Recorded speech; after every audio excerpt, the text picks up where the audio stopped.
तो भगवान सबको संतुष्ट किए हैं। भगवान सबको संतुष्ट किए हैं। नौकरी चाहिए, फिर पोस्टिंग चाहिए, पोस्टिंग के बाद रिटायरमेंट होगा, रिटायरमेंट के बाद सेवा विस्तार चाहिए, सेवा विस्तार के बाद पेंशन चाहिए। तो अंतहीन रहता है, उसमें कहीं दिक्कत नहीं है। हर व्यक्ति को इच्छा होना चाहिए। लेकिन शिक्षकों का स्थानांतरण का तात्कालिक नीति जो बनाया गया, कितना बड़ा राहत लोगों को मिल गया। अब जो पटना में रहते हैं उनको तो पता नहीं चलेगा। अब जो बेतिया में कुशीनगर के पास यूपी के सीमा पर बिहार की बेटी है, अब कितना उसको परेशानी था। वो लोग का स्थानांतरण हो गया और 50% से ज्यादा बेटियां हैं नौकरी में, तो उन लोग को राहत मिलेगा। और कुछ एक मामले हैं जैसे अनुमंडल, अब कुछ एक ऐसा जिला है, शिवहर है, लखीसराय है, वहां एक ही अनुमंडल है, अरबल है, तो इससे इस जगह पर परेशानी होगी तो उसका रास्ता निकाला जाएगा। लेकिन समग्रता में कोई कहे कि यह स्थानांतरण नीति गलत है, वो बिल्कुल बेबुनियाद बात है। भाई जरा सब देखना चाहिए, पीड़ा समझना चाहिए। और कहाँ बिहार राज्य माध्यमिक शिक्षक संघ या बिहार राज्य प्राथमिक शिक्षक संघ ने कोई आपत्ति व्यक्त की है? अब कोई आपत्ति व्यक्त कर देगा तो कौन नोटिस ले रहा है उनका? लेकिन जिस तरह से सवाल सरकारी नौकरी में 3 वर्ष में ट्रांसफर नहीं होता है। तो हम एमएलसी एक बार चुनाव लड़े और कहे कि जब तक हम जिंदा सांस हम रहे तब तक हम ही रहेंगे, दूसरा को बनने ही नहीं देंगे। अरे भाई, ये 5 साल पर आया है प्रावधान, सरकार विचार करेगी अनुभव के आधार पर। अब 5 साल जब पहले तो होने तो दीजिए। अब पोर्टल से हो रहा है, नौकरी लेने में 1 रुपया नहीं, किसी को जमीन नहीं लिखना पड़ा, किसी को नहीं।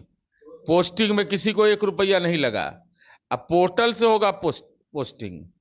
कोई गुंजाइश नहीं है चंदा का और करप्शन का इसमें। कुछ लोग को बेचारा के दुकान उकान बंद हो गया, शटरवे गिर गया, अब कोई ग्राहक जेबे नहीं करेगा। काहे के लिए जाएगा डीओ के यहाँ, डीपीओ के यहाँ? जरूरत क्या उसको है? सीधे पोर्टल पर अप्लाई करेगा, ऑप्शन देना है, ऑप्शन के आधार पर हो जाएगा उसका पोस्टिंग, एकदम आराम से पोस्टिंग हो जाएगी। और बिहार के हर पंचायत में विद्यालय खुला है, तो सरकार की जिम्मेवारी भी तो बनती है। और शिक्षक भी पढ़ाने वाले आए हैं, बीपीएससी से चयनित शिक्षक पढ़ाने वाले बेहतर स्थिति में आए हैं। ये कुछ लोग हैं, उन लोग का अपना असक्षमता नहीं पास करिएगा तब क्या उपाय है?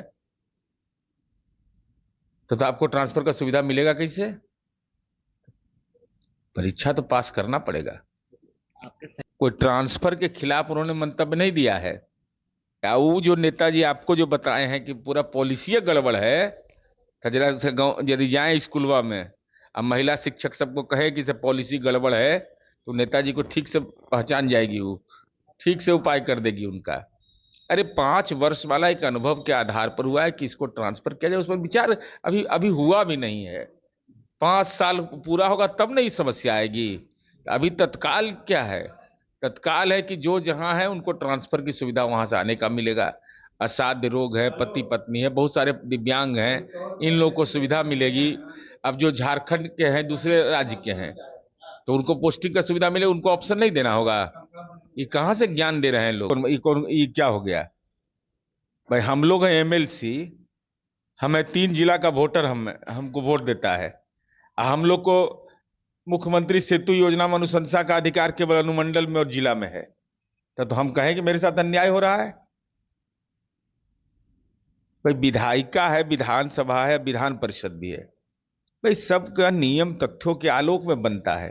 तो ऐसे लोग जो पूरे शिक्षक स्थानांतरण नियमावली का जो विरोध कर रहे हैं, वो बिल्कुल गैर जिम्मेवार आदमी है। उनकी राजनीति की दुकान बंद हो गई है। बेचैनी में अनाप शनाप बात बोल रहे हैं। नहीं तो बिहार के आम शिक्षक इससे प्रसन्न है कि एक मौका मिला है, फिर सुधार होने की बात होगी। जब समय आएगा सुधार करेंगे। बिना जमीन लिए नौकरी मिलता था बिहार में, तो बिना जमीन लिए नौकरी मिल न गया, पोस्टिंग हो न गया, ट्रांसफर हो जाएगा सब में बिना दक्षिणा के। कोई चंदा रसीद कोई नहीं काटे, जहां रसीद काटे वह निगरानी को खबर कर दीजिए, एकदम पकड़ाएगा। ये सब तब ये ठीक होगा। ये सब काफी जी का पूजा हो रहा है तब शिक्षक के ना उपहार मिलेगा, और किसको मिलेगा उपहार? उपहार कितना बड़ा मिला। भगवती भी आशीर्वाद दे रहे हो नीतीश कुमार जी को। जो बेटी बगहा के इलाके में नौकरी करती थी या घर था उसका नालंदा, तो कितना परेशानी उसके लिए था। अब सब अपना घर चलाएगी, सब कुछ आ जाएगी। अब मनुष्य संतुष्ट हुआ है कभी पूरा? अरे सड़क बना तो हाँ, बिजली आया तो हाँ, डर नहीं लगता है घर से जाने में? तो नहीं, पैसा नगद आ रहा है ना खाता में, तो हाँ। अब वोट, तो वोट तो हमारा दोसर के देवो। तो मनुष्य के संतुष्ट होने का पैमाना है। कितना संतुष्ट कौन होगा कोई नहीं जानते। लालू जी आज तक संतुष्ट हुए? इतना संपत्ति है, बेशुमार संपत्ति है। और तभी वो 43 बीघा 12 कट्ठा 16 धूर पटना में एगो अपार्टमेंट में जिंदगी गुजर जाता है, ईएमआई देते देते आदमी के। तो संतुष्ट हो रहे हैं? नहीं, नहीं संतुष्ट हुए। इसलिए नहीं संतुष्ट होते हैं कि आदत लग जाता है आदमी। देखिए, मैंने ये जो अभी स्थानांतरण नीति बनी है, मैंने उसको देखा नहीं है, लेकिन कुछ कुछ सरसरी निगाह से मैंने समझा है, देखा है। ये पूरी तरह से ये जो स्थानांतरण नीति है, ये कुछ नौकरशाहों के हाथ से इसको बनाया गया है, जो शिक्षा से उसको कोई लेना देना नहीं है और जिसको शिक्षा के बारे में कोई जानकारी नहीं है। हम लोगों ने ऐच्छिक स्थानांतरण की मांग की थी, शिक्षक भी ऐच्छिक स्थानांतरण चाहते थे। आप कर दिए कि अपने, ठीक है कि अपने अनुमंडल में जाएगा लेकिन अपने ब्लॉक में नहीं जाएगा। जहां एक गो अनुमंडल है अपने अनुमंडल में नहीं जाएगा, एक ही अनुमंडल का जिला है कई को, उसका क्या होगा? ये कभी इन लोगों ने सोचा ही नहीं। 5 साल पर स्थानांतरण क्यों होगा? माल प्रैक्टिस के लिए। हर 5 साल पर आप स्थानांतरण कीजिए, तो माल प्रैक्टिस चाहते हैं। अच्छा, कोई टीचर, अगर आपके यहाँ टीचर का काम क्या है? पढ़ाना। जो टीचर स्थापित होके किसी स्कूल में पढ़ा रहे हैं, अब 5 साल 7 साल उसको स्कूल में स्थापित होने में लगता है, तब तक फिर स्थानांतरण कर देंगे, तो वो तो घूमते ही रहेगा। आपको शिक्षा से कोई मतलब नहीं है, आपको पढ़ाने से कोई मतलब नहीं है, और रोज स्थानांतरण के दुकान क्यों चलाना चाहते हैं? माल प्रैक्टिस के लिए। इसलिए मैं इसका निंदा करता हूं। अब शिक्षक संगठन क्या कहता है, ऐसा शिक्षक संगठन जाने। मैं इसको कंडेम करता हूं। थोड़ा सा नहीं, बहुत सारा परिवर्तन।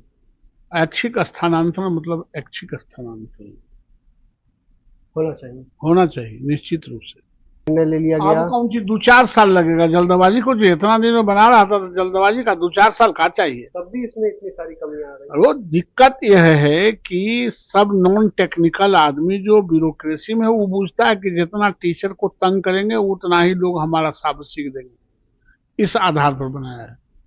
शासन, हर सरकार यही कहती है कि हम जो कहें वही में हाँ मिलाइए, लेकिन वो प्रबुद्ध कौम है, वो अपनी बातों को रखने के लिए, अपनी बातों को शासन तक पहुंचाने के लिए, परिवर्तन करने के लिए, रूपांतरण करने के लिए वो कहेगा ही। ये कुछ अधिकार है ही है। अधिकार किसी शिक्षक हो कि लेबर, किसी का अधिकार कोई सीज नहीं कर सकता है। लेकिन अधिकारी ले लेते हैं तो अधिकारी तो बर्खास्त वापस भी आता है, ऐसा नहीं है। बहुमत आएगा ही। बहुमत या तो दामाद है तो छलांग का मार देंगे। किसी के दामाद और किसी के बेटा होने से छलांग थोड़े मारता है। जो जनता वोट देगी उसी में रहेंगे।